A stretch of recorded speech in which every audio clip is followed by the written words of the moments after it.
Customers அனைவருக்கும் வணக்கங்க. அருணாச்சல் ஏஜென்சிஸ்லேருந்து hinge fence, hinge knotted fence அல்லது கிராஸ்லேண்ட் ஃபென்ஸ் அப்படின்னு சொல்லப்படுற இந்த டைப் ஆஃப் ஃபென்ஸை பற்றி கஸ்டமர்ஸ் நிறைய பேருக்கு நிறைய கேள்விகள் இருக்குது. ஸோ அதை அட்ரஸ் பண்ணுறதுக்காக தான் இந்த வீடியோ போடுறோம்.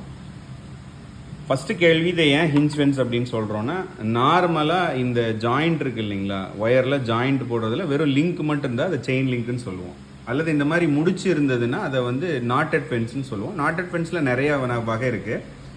ஃபிக்ஸட் நாட் ஃபென்ஸ் ஒரு வகை, இந்த வகை வந்து ஹிஞ்ச் ஃபென்ஸ்னு சொல்லுவோம். ஏன்னா இந்த நாட் வந்து ஹிஞ்ச் மாதிரி இருக்கும். ஹிஞ்சுனா எப்படின்னா இந்த மாதிரி ஒரு ஃப்ளெக்சிபிளாக இருக்கும். நம்ம கதவை நீக்கி மூடுறோம் இல்லைங்களா, அந்த மாதிரி அதுங்க ஹிஞ்ச் இருக்குன்னு சொல்லுவோம். அந்த மாதிரி இது தாழ்பால் மாதிரி இருக்கிற அந்த கதவில் இருக்கிற டைப்பில் இருக்கிறனால இது ஹிஞ்ச் ஃபென்ஸ்னு சொல்கிறோம். இது வந்து நல்லா ஃப்ளெக்சிபிளாக இருக்கும். ஸோ இது ஒரு சாம்பிள் பீஸ் ஒரு 6-7 வருஷத்துக்கு முன்னாடி வெட்டி வச்சதுங்க. இது வந்து அப்போ 70 GSMல வந்துட்டு இருந்துச்சு. இப்போ வந்து 100 to 120 GSMல கொடுத்துட்ருக்கோம். அப்போ இருந்தே அந்த சைஸ் மட்டும் மெயின்டைன் பண்ணுறோம். இது வந்து 5 இன்ச்சுக்கு 5 இன்ச் வரும். 5 இன்ச் இது கீழே இருந்து மேலே வரைக்கும் ஒரே 5 இன்ச்சுக்கு 5 இன்ச்சே இருக்கும். 2.5 mm. சொன்ன மாதிரி இப்போ வந்து 100 to 120 GSMல கொடுக்குறோம்.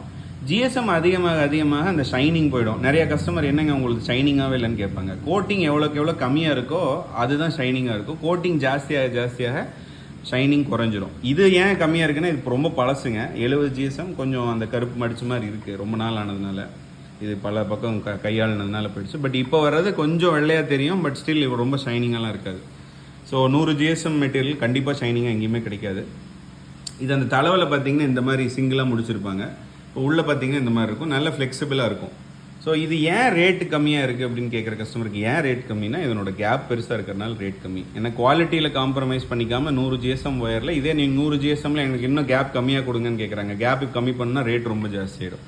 ஸோ இது யாருக்கு சரிப்பட்டு வரும்னா, ஆட்டுப்பட்டி போடுறவங்க, பந்தலில் போட்டு இந்த செடி கொடி வளர்த்துறவங்க, அந்த மாதிரி கஸ்டமர்ஸ்க்கு இது சூட் ஆகும். ப்ளஸ் வேலி போடுறவங்களுக்கும் எனக்கு செலவு கம்மியாக வேலி வேணும் அப்படின்னு நினைக்கிறவங்களுக்கு இது சூட் ஆகும். பட் இதில் இருக்க நெகட்டிவ்ஸ் என்ன அப்படின்னா, கேப் ஆப்வியஸாக பெருசு. நீங்கள் கோழி வளர்த்துறீங்கன்னு சொன்னால் இது செட் ஆகாது. ப்ளஸ் அது போக இது கொடி வளர்கிறதுக்கு ஈஸியாக, இது ஆக்சுவலாக நிறைய பேர் கொடி வளர்த்துறதுக்காக வாங்குவாங்க. வேலி போட்டிங்கன்னா செயின் லிங்கை விட இதில் சீக்கிரம் கொடி ஈஸியாக படந்துடும். ஸோ இது ரெண்டும் நெகட்டிவ்ஸ். பட் மற்றபடிக்கு நீங்கள் குவாலிட்டியான ப்ராடக்ட்டு எனக்கு ரேட் கம்மியாக வேணும்னா இதுதான் பெஸ்ட் ஆப்ஷன். தென்னை மட்டை எது உளுந்தாலும் இது ஃப்ளெக்சிபிளாக இருக்கிறதுனால லோடை வந்து ஒரே முட்டை கடத்தாது, நல்லா தாங்கிக்கக்கூடியது. ஸோ தென்னந்தோப்புக்கு அதிகமாக யூஸ் பண்ணலாம், ஆட்டுப்பட்டிக்கு யூஸ் பண்ணலாம். ஸோ இந்த 5க்கு 5 விலை உங்களுக்கு தேவைப்பட்டால் எங்களுக்கு வாட்ஸ்அப் பண்ணுங்கள், உங்களுக்கு கோட் கொடுக்குறோம். 5 ரோலுக்கு மேலே எடுக்கிறவங்களுக்கு தமிழ்நாடு ஃபுல்லாமே ஃப்ரீ டெலிவரி கொடுத்துட்ருக்குறேங்க. மேற்கொண்டு ஏதாவது தகவல் தேவைப்பட்டால் எங்களுக்கு கால் பண்ணுங்கள். தேங்க்யூ.